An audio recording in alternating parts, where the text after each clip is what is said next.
Daniel chapter number 8, verses number 13 and 14.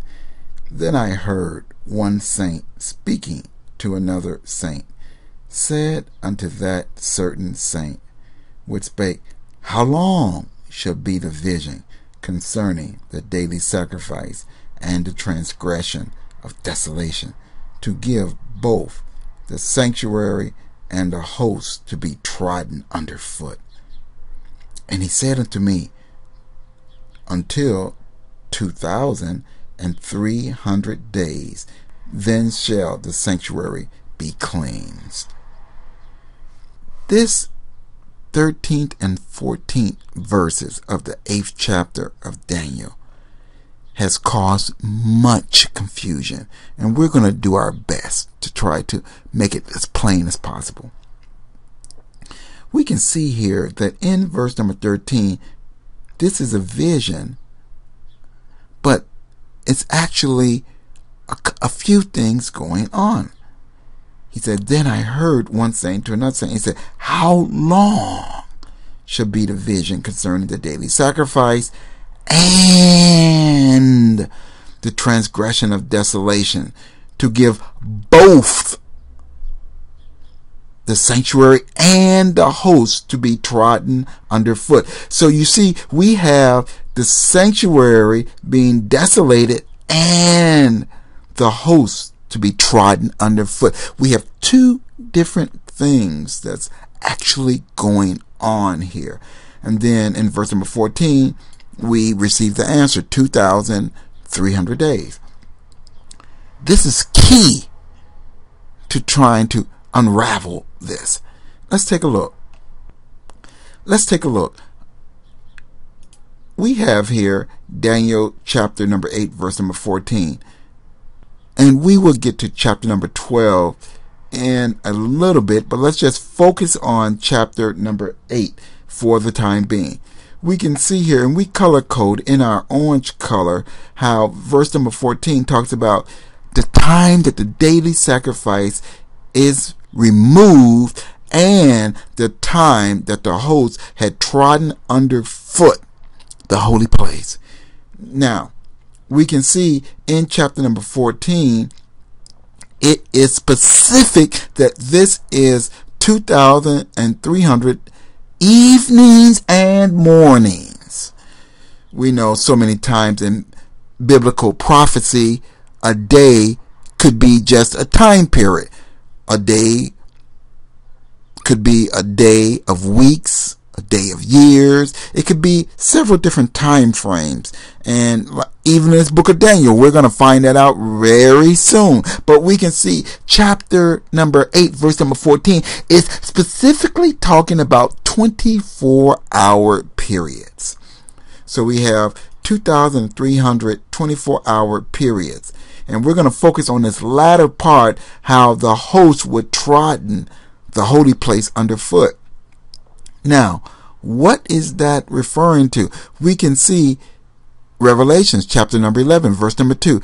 We have almost the identical language of what the Apostle John saw, specifically what Antichrist would do in the latter time. How the Gentiles would tread underfoot the holy place. And he gives the exact time frame as 42 months.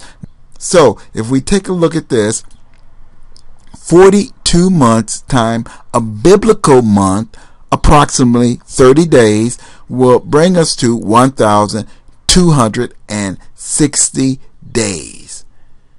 But anyone can see it. Wait a minute. That doesn't even come close. We're talking 2,300 days versus 1,260 days. If we come down here, that's a 1,040 day variance. Let's take a look. The Apostle John is specifically talking about Antichrist. But we know from the previous verses, this prophecy is talking about Antiochus Epiphanes as well / Antichrist. We're suggesting that this 2,300 days is both of those. What Daniel saw was both of those time frames wrapped up together in one. The same way so many prophecies, when they talked about the coming Messiah, especially in the book of Isaiah, they prophesy about Christ's first and last coming, all wrapped up into one. So, if we take this and look at this, we know Antiochus Epiphanes on the 25th of Kislev defiled the temple and stopped the daily sacrifice. And we know the Maccabees restored temple sacrifice exactly 3 years later on the 25th of Kislev. So once again, so if we say 3 years times the biblical year of 360, that brings us to 1080. So someone may be saying, well, that gets you pretty close, but that doesn't guarantee you. You can see that there's a 40-day variance. What could this 40-day variance be? We are going to suggest that 40-day variance, if we go back to our scriptures, and let's take a look at the book of the Maccabees themselves. First Maccabee 4 and 43. You can start reading through here. As history tells us, and even this passage tells us, when the temple sacrifice was restored was Kislev 25. But you can read starting in 43 and 44 and 45. There was a lot of work to be done before the sacrifice was actually restored. They had actually took control from Antiochus Epiphanes' forces previous to Kislev 25. We can read how they had to restore the altar. They had to figure out what to do with the stones from the previous altar. They had to make new utensils. They had to restore the vessels in the temple.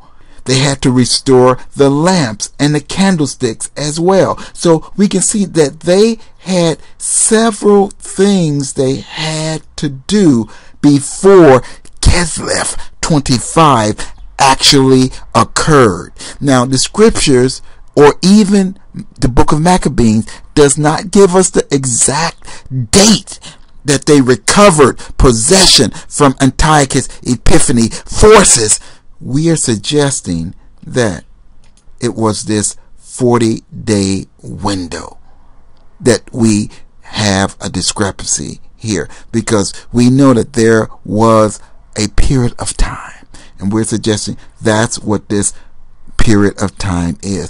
That Antiochus Epiphanes had control for the 1,040 days. And the extra 40 days is what the Maccabees used to get everything restored to proper order. God, we bless you. We give you glory. We give you honor. And we give you praise. Thank God.